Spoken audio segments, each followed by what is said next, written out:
these cholesterol-rich particles, the LDL and other forms of lipid particles, they can be damaged, and they can be damaged by oxidative stress. And when they get damaged, they are more likely to damage the endothelial lining, and therefore cause a clot and trigger the body's healing process. And the key point for people to understand is that healthy lipoproteins, they can't enter the wall of your blood vessel unless they are damaged or the blood vessel wall is damaged. So that's why it's very the glaring problem in the lipid hypothesis is that you can have people who have a sky high LDL who aren't laying down plaque, and that is there's a cohort of people that are actively being studied called this lean mass. Welcome back to another insightful episode of Me and My Health Up. I'm your host, Anthony Hartcher, a clinical nutritionist and lifestyle medicine specialist. The purpose of this podcast is to enhance and enlighten your well-being. And today I have Dr. Max Gulhane on the show to enlighten you about heart health and what you can do from a holistic quantum biology perspective to really improve your heart health. And I spoke to Max about this heart health because of my most recent diagnosis of coronary artery disease and the fact that I was able to reduce my calcium score by adopting his practices, by adopting what he's sharing in this episode. So if you want enhanced heart health, I thoroughly recommend you tune into this episode with Dr. Max Gulhane, because he will enlighten you in this subject matter of what you can do to supposedly, in fact, I actually started to reverse a so-called irreversible condition. So I've been able to gobsmack my cardiologist in terms of what I've been able to achieve around reducing my calcification score around my arteries. And it was through adopting Max's practices. So tune in. You're going to get such great enlightening insight from Dr. Max Gulhane. And without much further ado, I'd love you to come into the episode with me and tune into this insightful discussion. And Max has such incredible background and insight, and he shares all of that and more on this episode. Welcome on the Me and My Health Up podcast. How are you, Dr. Max Gulhane? Hey, Anthony. Thanks for having me. It's such a pleasure to have you on, and I'm really. I was sharing some knowledge that I learned from you, obviously through your podcast and on my podcast, and I was telling my audience, the listeners, that I would hopefully have you on this year, and it's come to fruition. So I'm very excited for the listeners, and also I'm excited in a sense to have such an expert on this quantum side of things that I'm learning. I'm on my learning journey, and you're my mentor. You're probably unaware of that. Thanks, and thanks for your kind words, Anthony. Look, any and every method to get this information out to people. It's a pleasure to speak with you. Yeah. So before we get underway with today's topic, I'd love for you to share with the listeners how you have arrived at what you're doing today. Obviously, you have a medical degree, you're a fully qualified GP. But just want to hear your backstory as to how it's all come about. Yeah, sure. So I'm still in progress of my GP training, so that hasn't quite finished yet, almost. But look, I started this journey as doing Bachelor of Science and bench side research.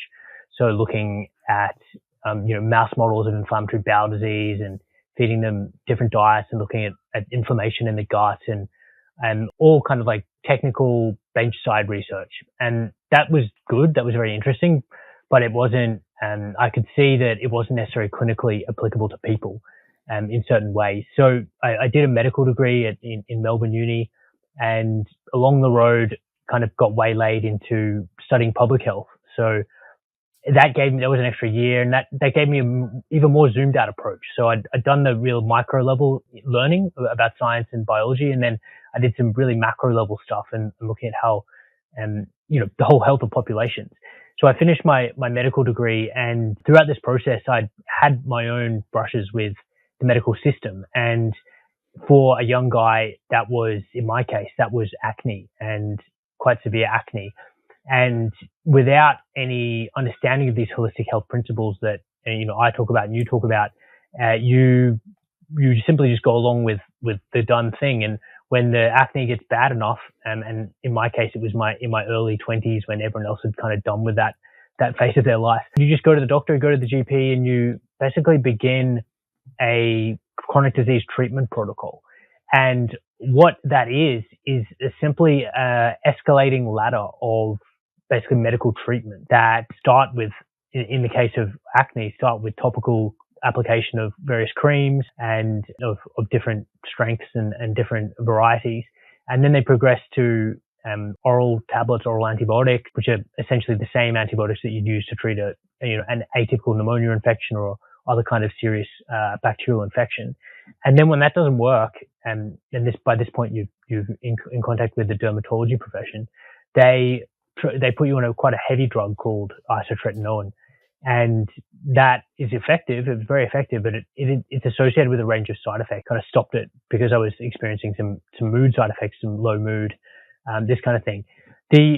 Even though that is obviously a young man, it was an insight into this chronic disease process, because you can basically substitute acne for diabetes, for heart failure, for kidney failure, and for obesity into that paradigm, and you'll get a similar medically and pharmaceutical based and surgical based treatment paradigm. And the reason why that is unsatisfactory, to say the least, is that it doesn't consider what is actually driving the problem, the disease, in the first place. So if we're not addressing the reason why we're manifesting pimples on our face, or we became overweight and developed visceral fat and became diabetic, if we're not addressing the reason why that happened in the first place, then we're not really going to get to a cure or reversal.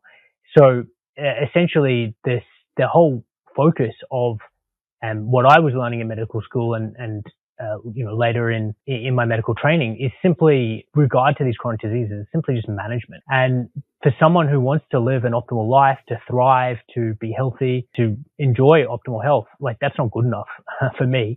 And it's not good enough for, a lot of people who listen to my podcast and follow my work.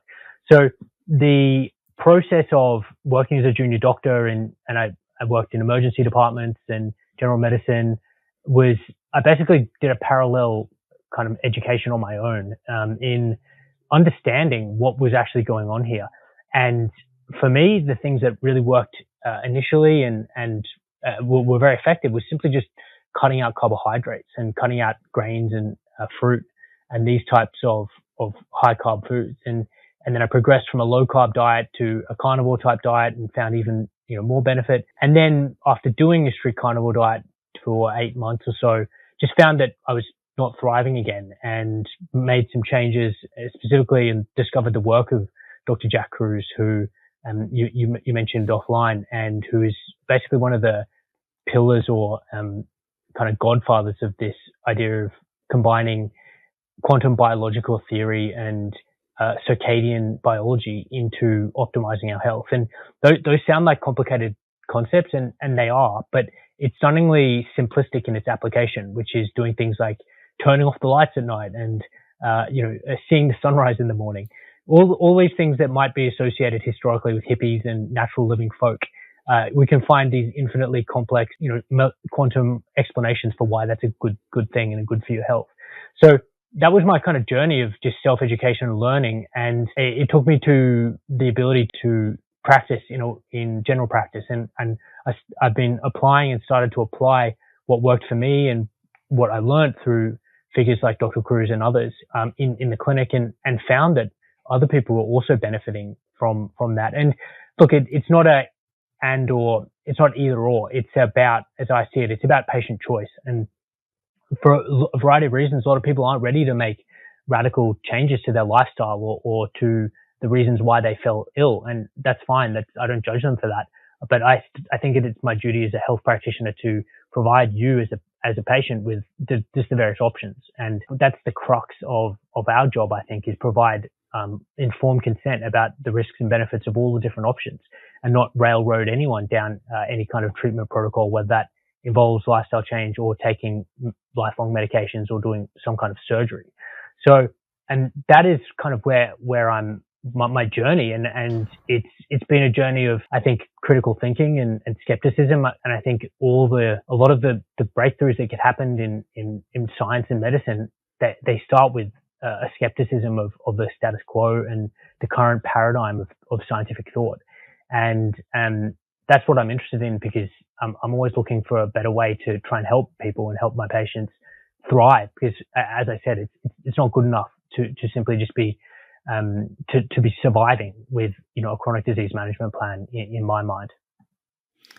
Yeah, fantastic backstory. Very similar to mine, actually. I had that really bad chronic acne in my teenage years, so a bit younger. I was a bit younger than you, but certainly was taken through that whole protocol that you spoke about. And yeah, so it had a impact on me, and the way I see health, because I felt disempowered when I was going through that journey. And as a result of that, I sought empowerment. I sought education, and very similar to yours. I mean, I didn't go down a medical path, but I've ended up as a clinical nutritionist today in a roundabout way, but it got there. So I can very much relate to your story and how you've come across, I guess, holism and these practices that are not... well, they are associated with being more hippie-like, but they're just getting back to nature, essentially. Yeah, and on that point, it's, if you really, I like to think in some ways like an engineer, and this is an engineering problem. Human health optimization is an engineering problem. And to understand things from first principles, you need to understand what is the biological niche that our species essentially has its design specifications for. And we can call that an evolutionary process. You can call it God, whatever you want to call it. But there is a specific set of design parameters that Homo sapiens are designed for. If you take a Ferrari onto the local pool driving track, you're going to have a bad time. Things are going to break. And similarly, if you take Homo sapiens out of its design niche, its evolutionary niche, with regard to its light environment, its food, its temperature, its electromagnetic exposures, then don't be surprised when that human gets sick. So at a most fundamental level, this is an engineering problem, and maybe the hippies were just a bit early, they were just earlier than everyone else in realizing that. 100%, yeah, I totally agree. And it's certainly, when you talk about radical transformation, you took me on that journey personally. So once I got onto your podcast and started listening and starting to get more insight and really growing my knowledge base, I really embraced the light, magnetism and water, or the deuterium side of things. And I was very much before that a plant-based eater. And I thought, with my clinical nutrition background and what I'd learned at university, that was the B's and E's of diet, right? And it was the best thing for me. And I had no idea in terms of what I was doing to myself around deuterium and the impacts that can have on your health and well-being. And through my journey following you, and then obviously sharing some insights with my listeners, I actually got diagnosed with coronary artery disease. And it really shocked me in a sense, because I've taken great or placed a lot of emphasis on my health over the years. It's been my number one priority. And so I've always watched what I've eaten. I've, exercised, don't drink alcohol, don't smoke, all these things, and maintained a good body figure, and basically looked after myself. And then to get that sort of diagnosis was a real shock to me. And I was thinking, this is bizarre. I'm thinking, if I look at all the risk factors, the only one that I have, is the familial, hypercholesterolemia is the only thing that's really linked to what could be behind my heart disease. And I'm thinking, okay, but I'm on a plant-based diet here. So anyway, so I went through this journey with a GP, get diagnosed, sent to a cardiologist, get the cardiac CT scan done, and they've got a cardiac CT angiogram. And in between the CT, or the cardiac CT, that gave me a calcification score. And initially I was in the top 99 percentile for my age group. So I had a score of about 506, which you'll understand is very high. And then I went through the cardiologist, and he sent me back for a angiogram, CT angiogram. And there was a 6 weeks difference between the two scans. And he comes into the room and he says, I've got no plausible explanation here, but your calcification score has dropped significantly and I can't explain it. But whatever you're doing, keep doing it. And then we went on with the discussion about what I was doing, and I've since referred him to you. So if you get a call from a cardiologist, Dr. Kevin Chu, then you know where he's come from. Wow, yeah, quite a journey, and I'm really glad to hear that you saw some benefit from these lifestyle. So, I mean, coronary artery disease is a spectrum. So essentially, for the listeners to understand exactly what's going on here, so the heart is supplied by blood vessels, by arteries, and these are the coronary arteries because they, like a crown, they're basically surrounding the heart and supplying different parts of the heart with blood. So what can happen is that they can accumulate plaque, and essentially what plaque is it's a buildup of calcification and the body's response to damage of that inside artery lining where the blood is flowing. And that becomes a problem because it indicates that the vessel is under stress. And the problem, most significantly, is that represents a process which can suddenly lead to an occlusion or a complete blockage of that artery. And when that occurs, the heart's ability to pump and work as a pump, well, that's another whole topic about its actual role, whether it's acting as a pump or a hydraulic ram, but we won't go there yet, is compromised. And then you essentially have an inability to maintain your essential cardiac output, and then you can lose perfusion to your brain and you die. So that is what we call in medicine acute myocardial infarction, and that can lead to death. So heart disease, and another way of calling it is ischemic heart disease, is still the major killer in Australia and around the world. So we've got legions of people trying to understand, one, why are blood vessels, why are we forming plaque, and two, like how can we prevent people from developing heart disease and developing plaque and therefore having heart attacks. So for the longest time, the school of thought with regard to why people are developing this disease was related to blood lipids. So, and specifically cholesterol, which is carried in lipoproteins. And the history is long, but it started with a gentleman called Ansel Keys, who had a hypothesis that those people who ate sources of dietary cholesterol, saturated fat, were essentially going to clog up their arteries like a drain pipe, because he saw that when on people who died, that they have the macroscopic, or the look of these arteries in the pathology lab appears to be fat clogged. The diet heart hypothesis essentially basically morphed into what's known as the lipid hypothesis, and that was just that if you have a high level of LDL or LDL cholesterol, then you're at high risk of forming these atherosclerotic plaques, and therefore later on to getting a acute myocardial infarction. And there's a range of problems or inconsistencies with the lipid hypothesis that remain to be addressed by the mainstream preventative cardiology and general practice, and essentially mainstream medical establishment as it stands. There's various kind of pieces of evidence that just don't fit into a coherent puzzle. So why is it that we repeatedly see on long-term population studies that people with higher LDL and total cholesterol levels, they live longer than people with lower cholesterol levels? And there's more evidence, like if you take a look at people who get admitted with heart attack or symptomatic coronary artery disease, like angina, and you measure their blood lipids, then in one study in the US, I believe it was 2015, over 130,000 patients, more than half had these cholesterol levels within the normal limit.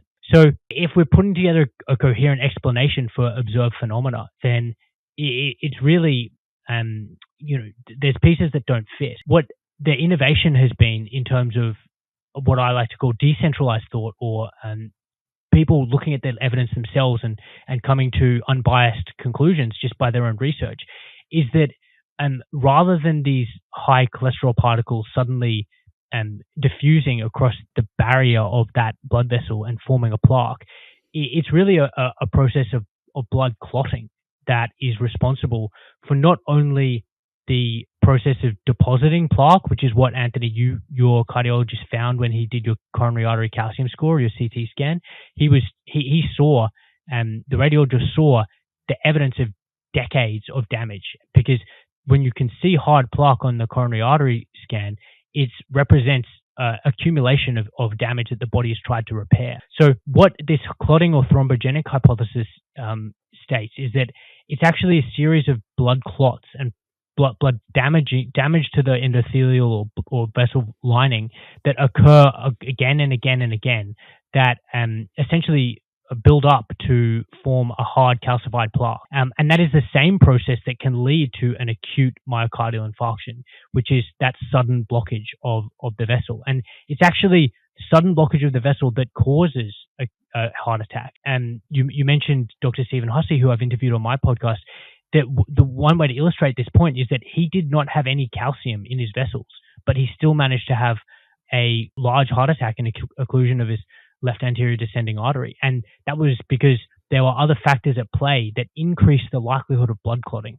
And he went from a pristine artery to occluded because of other factors related to blood clotting, and led to the blockage of that artery. So, what this thrombogenic or blood clotting model, and those who are interested, I really recommend a book called The Clot Thickens by Dr. Malcolm Kendrick, supposes is that things that damage our blood vessel, and those include smoking, they include inhalation of lead particles, they include diabetes, insulin resistance, which are inherent with fluctuating high blood sugars, blood glucose levels. It includes high blood pressure and what's called barotrauma, or the stress that occurs when we're having higher blood pressure in our blood vessels. So, to understand why people are laying down plaque like you were, Anthony, is to understand the factors that affect blood clotting. And stress is another one, because cortisol prevents or delays or retards the body's ability to heal those blood clots. So, it's interesting because even the blood clotting issue or hypothesis, even though it's not recognized as a kind of orthodoxy by the cardiology orthodoxy, it in itself is only part of the puzzle.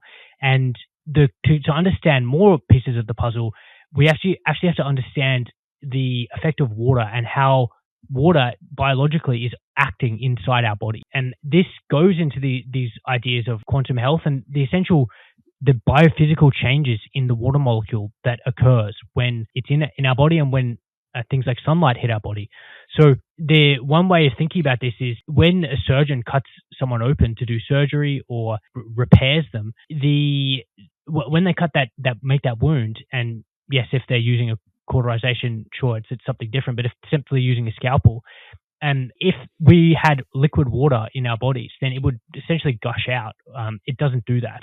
So the water in our bodies is actually a different structure. It's actually called fourth phase water, or exclusion zone water.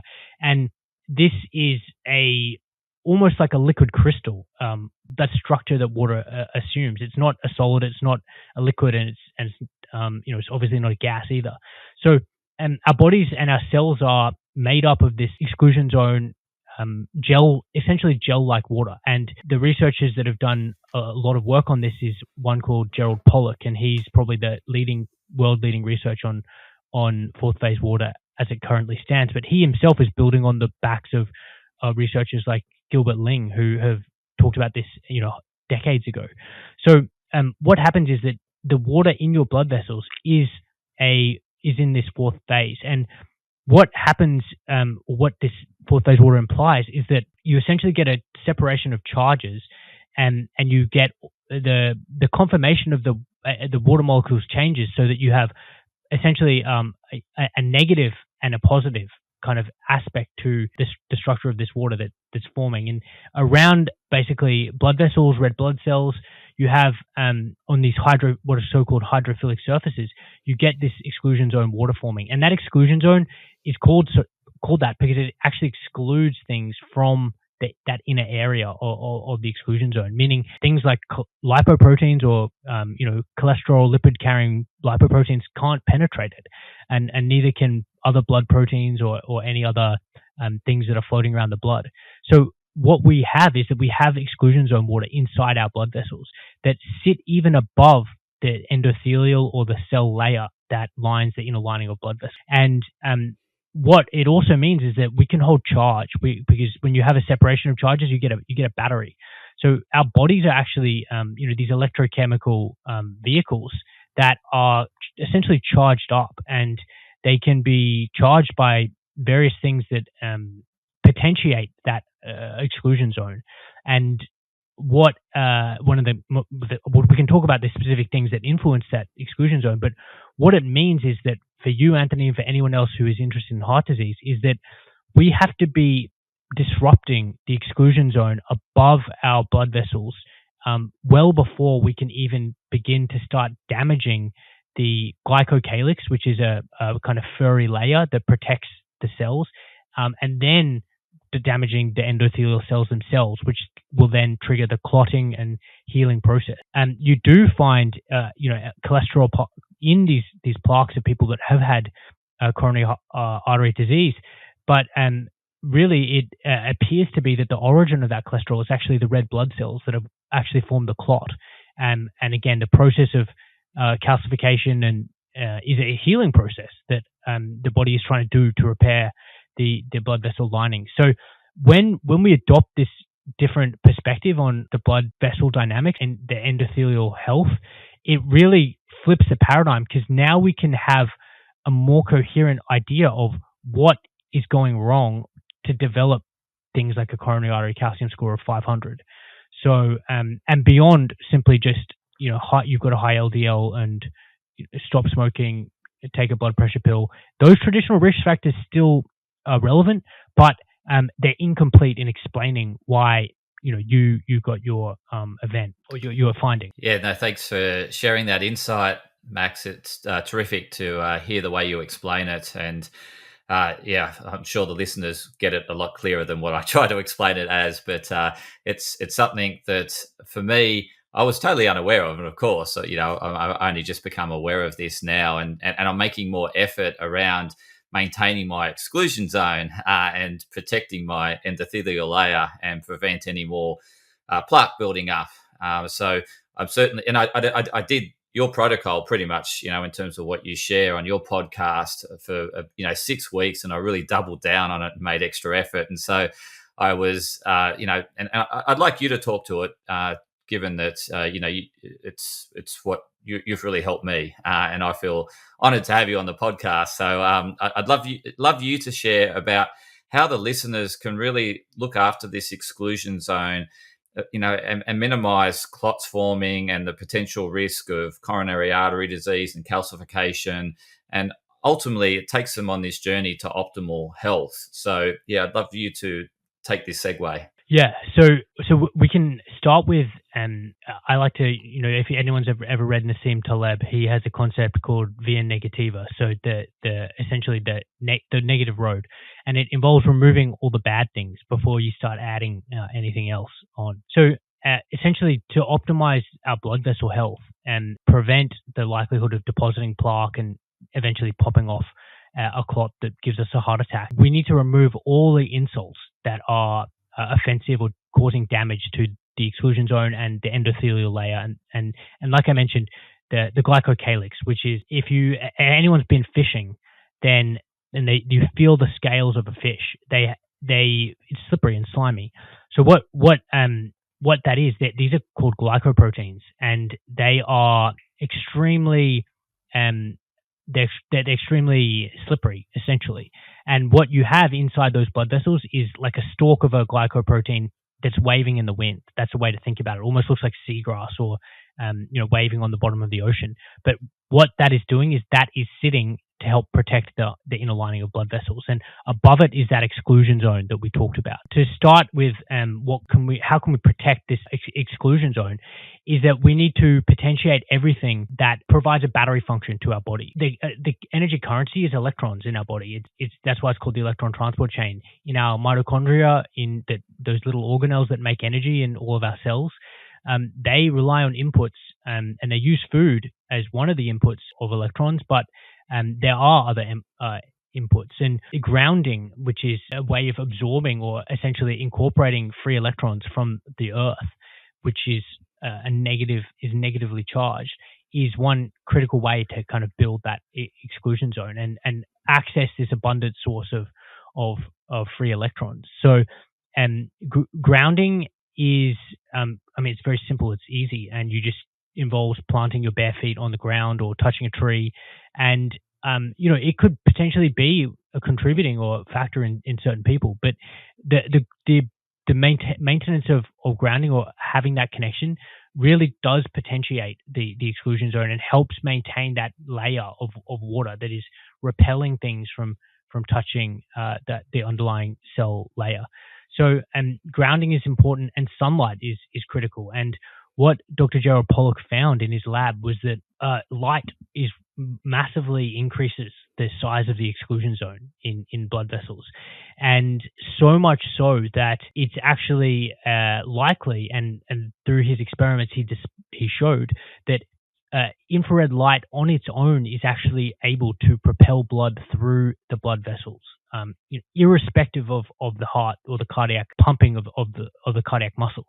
And there's an amazing paper that he wrote quite recently that elegantly displays that using a chick embryo. And because we've known for the 20th century, there's been multiple papers showing that blood flow is continuing when the heart is stopped, obviously in animal models. And there's a reason for that. And what Pollack showed is that shining infrared light, so for the listener, that infrared light is a non-visible long wavelength light. So we can see roughly from between 300 and 700 nanometers. That's visible light that we can see, and starts in blue and goes all the way to red in terms of the visible light spectrum.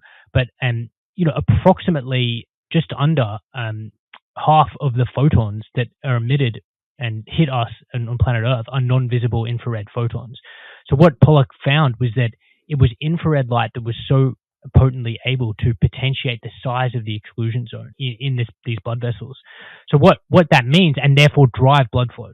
So you can just imagine what this means, that if people live indoors and they're wearing rubber-soled shoes and they never go out, or they work in an office with LED or fluorescent lighting, they don't receive any infrared light, and infrared light is what you can get abundantly from just simply being outside.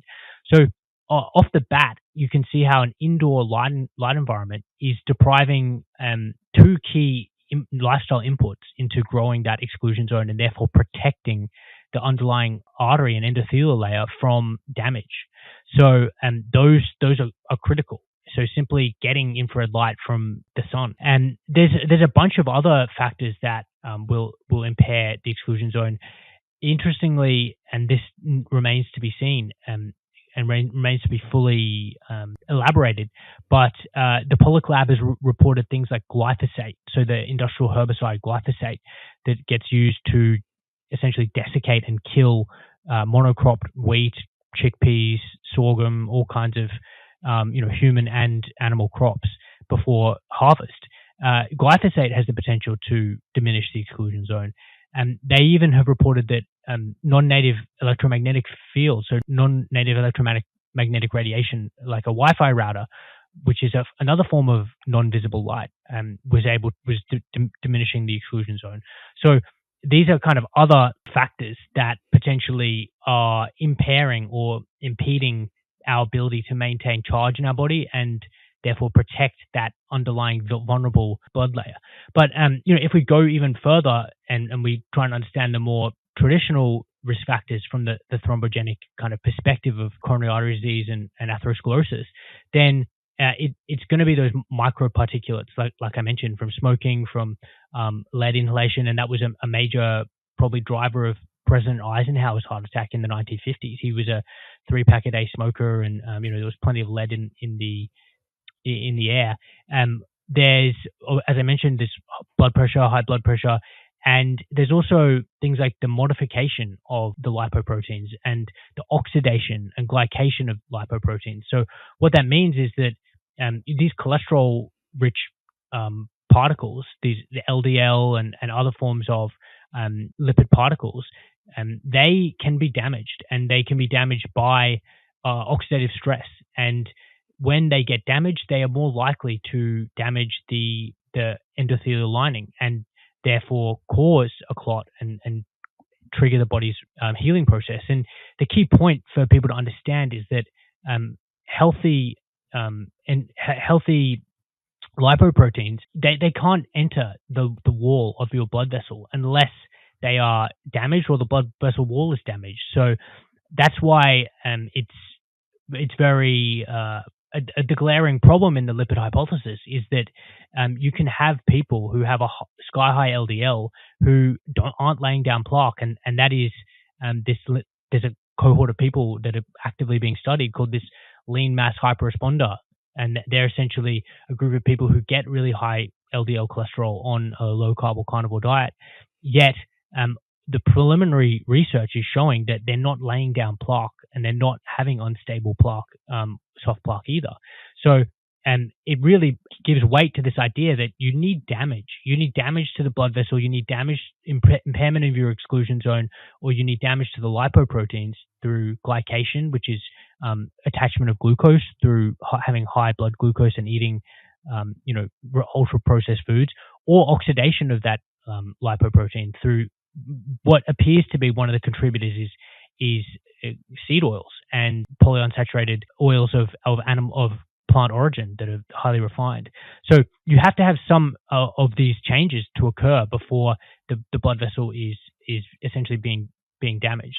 But there's even more. There's heaps more evidence to really in favor of this thrombogenic or clotting model that is essentially built on an understanding of the role of clotting in this disease. Because if you look at people who have, treated with things like steroids, so people with autoimmune disease get treated with immunosuppressing corticosteroids, and they are at high risk of developing coronary artery disease and atherosclerosis. And when you understand, as I mentioned earlier, that the blood vessel, the endothelial progenitor cells, which are healing up these lesions or these damages to the blood vessel wall lining, they get inhibited or stopped when there's high levels of steroids and cortisol around. So there's all these pieces of the puzzle that are really in favor of these model that simply is putting clotting and the exclusion zone really at the center of the piece. So as an individual, we can think about stopping smoking. That's a really kind of basic one. Stopping smoking, stopping eating ultra processed foods that contain sugar and seed oils, and they are rich in deuterium. And you mentioned deuterium earlier, and maybe we can. That's another whole topic in and of itself. But there's so many reasons why these highly refined foods are unsafe for human consumption. But that is just simply another way of looking at it. So stopping smoking, stopping eating these foods, and then fixing our relationship with light, because like I mentioned, the sunlight is massively potentiating our exclusion zone, but that's not the only way it's affecting cardiovascular health. And it's going to be the topic of my talk when in Melbourne in a couple of weeks' time. But what we know for a fact that on various population-based studies that people who avoid the sun die more often. And there was basically a seminal paper that was published in 2016 that you followed Swedish women, about 25,000 of them, and they followed them over 20 years, and they interviewed them about their sun habits, and they essentially characterized them into three groups: those who actively got the most sun exposure, intermediate, and those who avoided the sun. And what they found is that the women who avoided the sun had essentially twice the mortality of the most sun-seeking women. And they was baffled because their hypothesis was that the ones that were getting more sun, that were sunbathing, that were going into tanning beds, that were traveling to overseas to tan, they would be dying more frequently, but they in fact were dying less frequently.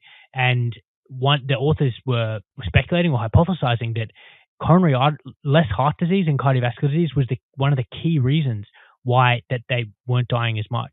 So, fast forward to last year, and another massive analysis got published. It's still in preprint. It's awaiting final peer review, but it was a massive analysis of over 300,000 people that essentially replicated the findings of that melanoma in southern Sweden cohort, and they found that those with higher ultraviolet light exposure and sun exposure had less cardiovascular mortality, as well as less cancer mortality and less all-cause mortality. But it was really providing more evidence that the sun is critical for cardiovascular health. So to understand this a little bit more, and what I kind of previewed for your listeners when we talked about the role of infrared light, but there's basically massive amount of other pathways that relate to cardiovascular health and sunlight. And to really hammer the point home, we've known for a very long time, again in multiple meta-analyses and population-based studies, that vitamin D deficiency is associated with cardiovascular death and, again, all-cause mortality. And vitamin D level is simply simply a biomarker for your sun exposure. And those people who get less sun have a lower vitamin D level. And what we know is that you can't supplement your way to the same benefits we observe for people with having higher vitamin D. So the sun is critical for longevity, and it's critical for cardiovascular health. So how is it doing it? Well, one way is through potentiating the exclusion zone through that infrared light, and essentially aiding in blood flow, irrespective of the heart. And this is getting to this idea of, from a engineering of point of view, that the sums don't really add up when you think about cardiac physiology, and you see that the blood flow essentially goes from its highest pressure down to its lowest pressure in the capillary beds, and then somehow it accelerates back up to return to in the venous circulation. So if you were designing this and it was a purely pump-based system, then you'd really need the pump at the bottom of the hill, which would be in the capillary beds, but it's at the top of the hill. It doesn't really make sense, and there's other inconsistencies, including the fact that the red blood cells, their diameters could be larger than some of the finest, smallest capillaries in these capillary beds. So the amount of brute force, or from a force point of view, to propel the blood, if the heart were the only propulsion force, doesn't mathematically make sense or work out. So there's obviously a massive role that infrared light is playing, and that infrared light is coming not only from the sun, but it's actually coming from your body, because the mitochondria are generating infrared light as heat as part of their oxidative metabolism, for oxidative phosphorylation. They're burning food substrates and creating energy. So there's I've heard one figure, I don't know if it's substantiated, that these mitochondria are running at 50 degrees Celsius, in terms of their energy production. So they're emitting a massive amount of energy as heat and light. So that could be another reason why how the blood vessels are getting this infrared energy. And then there's also I believe there's some evidence that there is magnetic attraction. The heart's magnetic field is playing a role in helping to draw blood back towards the heart. So what that means, that those are the more kind of physics-based explanations, but there's also other explanations. And there's a compound called nitric oxide, and nitric oxide was discovered to be stored within our tissues, surrounding our blood vessels, and UVA light. So the longer wavelength UV light is able to strike the skin, essentially liberate that nitric oxide. And what that does is potently dilate those blood vessels. So very, very importantly and potently relaxing those blood vessels. And what that does is essentially reduces the likelihood of developing hypertension if you're regularly getting ultraviolet A light on your skin, because you're essentially relaxing everything down and reducing those pressures, the preload on the heart. There's lots of other mechanisms too, that we could talk about, and there's melanocortin receptors inside the blood vessels that rely on what's a very interesting compound called POMC or pro-melanocortin, and that needs UVB light to basically have that vasodilating effect. And we know that blue wavelengths also have a relaxing effect. So this idea of primary hypertension or essential hypertension that people get treated for medications for calcium channel blockers or ACE inhibitors by their doctor, and some percentage, I mean, it's obviously going to vary by the individual, but some percentage of these people would not need to take that medication if they'd built a solar callus and were diligently getting outside in full spectrum sunlight. So these are sunlight is a critical part of cardiovascular health and preserving our cardiovascular health, and therefore reducing the likelihood of not only developing coronary artery disease and atherosclerosis, but also heart failure and atrial fibrillation and all kinds of other cardiac problems. And another way of thinking about it is the sunlight particularly is essential for your mitochondria. And the mitochondria, again, are these energy-producing organelles that are burning hotly. They're using food. They don't like deuterium, which is that compound in processed foods, that isotope of hydrogen, because it interferes with their ability to function. But they also receive light. They receive near-infrared and red light, and that light essentially helps them operate, and it gets received by the water inside the mitochondria and the protein complexes in the electron transport chain. So depriving yourself of light and eating a processed food diet rich in deuterium is you're doing your mitochondria a grave disservice. And the heart is one of the most mitochondrially dense organs in the body, because it is so metabolically active. So obviously the brain, the retina, the gonads, the endocrine system, the kidneys are all also very rich in mitochondria. But preventing coronary artery disease and other kinds of heart issues it's critical to look after these mitochondria. And therefore that's when things like the sunlight and the grounding come in, because the same things that potentiate that exclusion zone are going to aid in mitochondrial health. And then another facet of the sunlight problem or solution is the circadian rhythm. And the fact is that the heart, not just like all your other organs, they have an intrinsic clock timing mechanism, and your whole body is supposed to run on a clock that respects the light and dark cycle outside. And that is occurred as an ancient evolutionary adaptation to the changing environment that occurs as the Earth rotates around the sun, and the fact that there's a profound difference in light and therefore energy between night and day. So we have evolved a mechanism to receive light signals and use that information to help run our bodies and our mitochondria and our cells more efficiently. And that is essentially what the circadian rhythm is. It's the body's maintenance of a clock timing mechanism. It needs the sunlight to help program it and to continue to make sure that it's synchronized. And your body is taking those light predominantly through the eye, through special cells in the eye called intrinsically photosensitive retinal ganglion cells, and feeding that information all the way to the hypothalamus, where and there's a master clock there where it coordinates all this clock timing mechanism. But we also have clock, essentially these secondary or organ clocks in almost all our cells of our body, and they get programmed by the master clock, but they also have other cues that help entrain them or maintain synchronicity. And the heart is no exception. So not only are things like, and the classic circadian hormones are melatonin and cortisol, because they're dictating wakefulness and sleep. But in addition to that, it's the circadian rhythm is programming key cardiac physiology, including heart rate variability, blood pressure, all these parameters that the heart needs to operate properly are going to be optimized or harmed by the degree to which that you as an individual respect your circadian rhythm. No, and that is not something that I'm aware that any cardiologist is informing their patient about.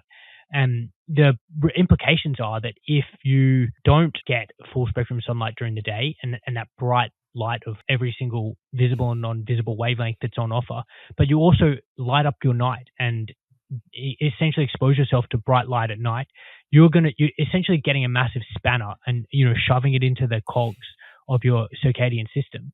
And if you do that, you're going to be contributing to things like mitochondrial dysfunction and coronary arteries. And like I mentioned, melatonin. It is the body's most potent antioxidant, and obviously grounding in electrons, that's an antioxidant, massive antioxidant source too.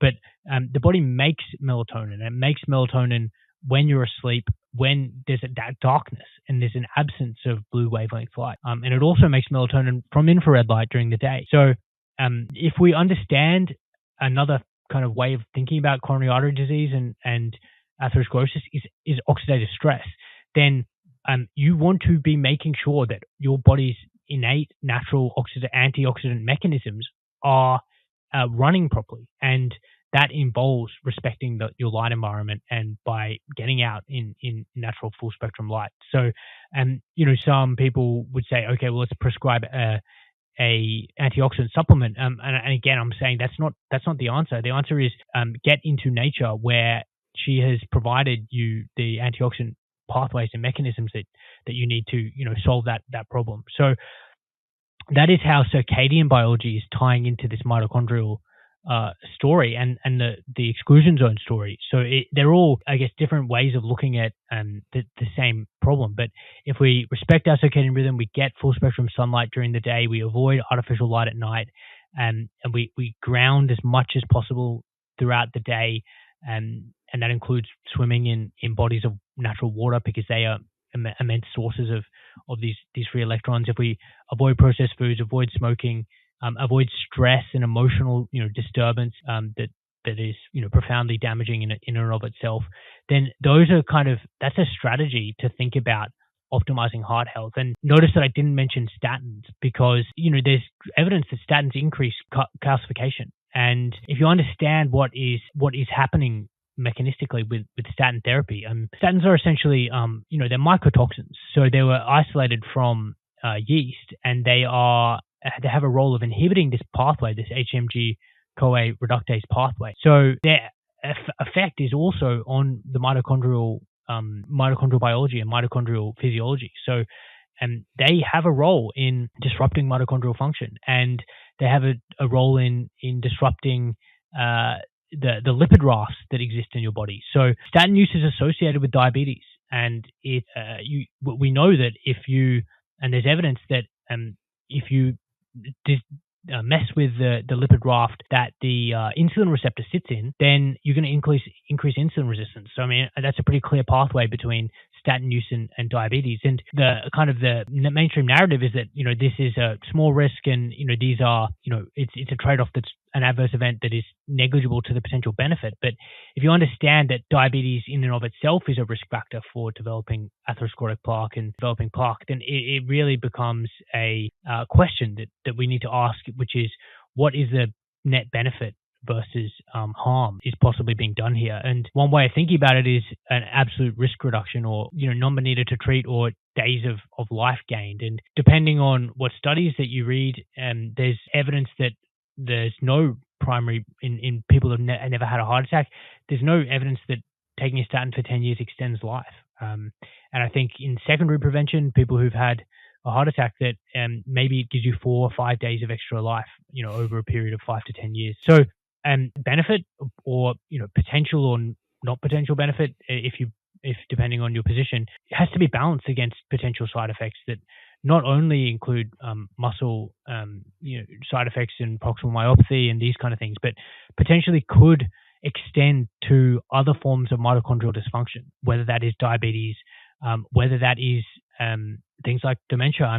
There's conflicting evidence. There's some large trials that say that there's no association, and there's other smaller trials that say that trial and removal of statin therapy was associated with worsening of cognitive outcomes. So it's a mixed bag. But if we think about this from first principles, the things that are killing people in today's society are diseases of mitochondrial dense tissues. They are dementia, Parkinson's, Alzheimer's dementia, Parkinson's disease, heart failure, cardiovascular diseases, and acute age-related macular degeneration. So these are all, that's not killing people, but it's definitely blinding them.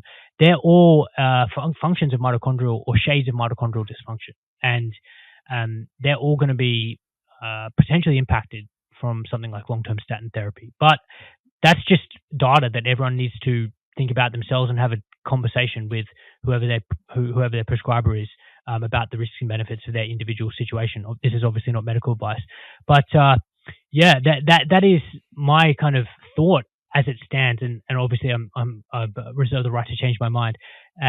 But that is how I think about heart disease and heart disease prevention, and it really does tie back so strongly to our light environment and to our ability to maintain optimal mitochondrial function and healthy exclusion zone water in the blood vessels. Such great insight, Max. I really appreciate that, extensive elaboration on all the areas that impact the exclusion zone, the mitochondrial function, and the way in which the listeners should go about, improving their exclusion zone and maintaining it, and obviously then the entrainment of the circadian rhythm, making sure you get that regular sunlight and throughout the day. And it's so much insight to summarize. I'm not going to do that, given that we've run over time, and value your time, and I thank you for coming on. And before we wrap up, I would love to give you the opportunity to share with the listeners how they can best connect with you,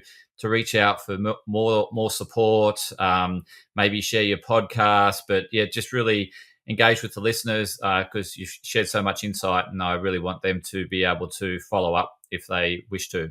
Yeah, happy to. So you can follow my work at my podcast is called Regenerative Health Podcast, and it's on YouTube, Spotify, Apple Podcasts. My website is drmaxgulhane.com, and this weekend, next weekend, Sunday, the 21st of April, we're hosting a live summit in Melbourne, and I'm going to be speaking specifically about heart health and sunlight and light, and there's going to be a bunch of very interesting people in this space. So Dr. Pran Yoganathan, who's a gastroenterologist and gut health expert, Dr. Anthony Chafee, who's a neurosurgical registrar and carnivore advocate and an educator. There's also Jalal Khan, who's a quantum health and expert and dentist, and Natalie West, who's using low carb and dietary therapies to help improve people's mental health, and Charlie Arnott, who's a regenerative farmer, talking about blending this type of decentralized health with decentralized farming. So it's going to be a great event. We've got a massive number of exhibitors. We've got a massive amount of beef that's going to be grilled, and if anyone's in Melbourne on the 21st, then come along. We've got just under 20% of our tickets left, so they probably will sell out. So be quick if you can. But and look, I know I gave your listeners a lot of information there, so I think that the most simple ways to think about light as it comes to health and cardiac health and general health is try and see the morning sunrise to program those circadian clocks. Try and get some sun on your skin, and early in the morning if you've got a pale skin type, before there's a high UV index, and avoid artificial light at night. Turn your lights off. Use red globes or orange globes closer to the ground, so you're not tricking the body into thinking that it's midday. And simply just being in nature, because the leaves are actually reflecting near infrared light into the body, and that light is penetrating 8-10 centimeters into your body. So you can just simply be in nature and wear a t-shirt, and you'll still get some benefit. So reconnect with nature, avoid artificial light, and see the sunrise. That's my advice if you're looking to implement the light for optimizing your heart health. Thank you so much, Dr. Max Gulhane. I really appreciate you coming on, and thank you so much for helping me on my journey.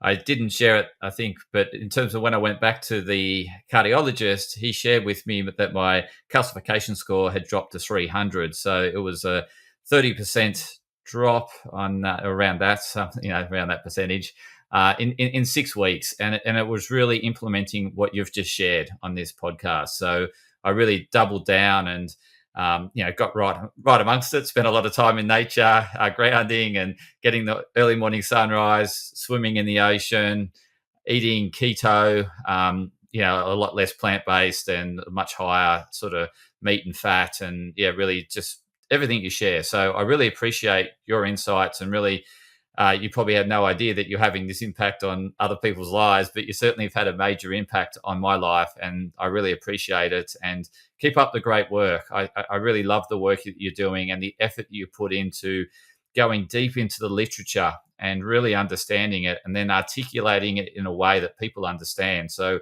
thank you so much for the great contribution you're making to health and wellness, and as you put it, health optimization. It's really awesome. Thank you. Yeah, thank you, Anthony. I'm so glad that you've had that outcome, and yeah, thank you very much for having me on. You're welcome. Thank you.